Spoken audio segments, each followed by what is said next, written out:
नमस्कार, मी ॲडव्होकेट मुक्ताई पवार आणि आजच्या या महत्त्वपूर्ण व्हिडिओमध्ये तुम्हा सर्वांचं मनपूर्वक स्वागत करते.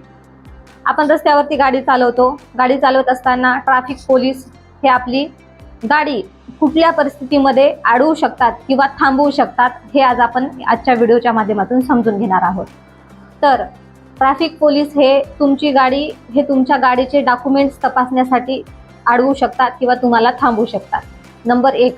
नंबर 2, जर करता तुम्ही ट्रॅफिक नियमांचं उल्लंघन केलं, ट्रॅफिकचे नियम तोडले किंवा तुम्ही सिग्नल तोडून जात आहात, तुमच्याकडे हेल्मेट नाही, हेल्मेटचा तुम्ही वापर करत नाहीत, अशा कंडिशनमध्ये देखील ट्रॅफिक पोलीस हे तुमची गाडी थांबवू शकतात किंवा तुम्हाला अडवू शकतात.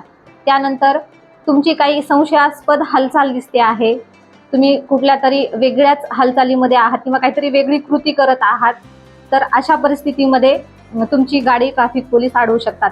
त्यानंतर पोलिसांची पेट्रोलिंग असेल किंवा तपास मोहीम असेल, तर अशा वेळी देखील ट्रॅफिक पोलीस हे तुमची गाडी अडवू शकतात आणि तुम्हाला विचारपूस करू शकतात. धन्यवाद.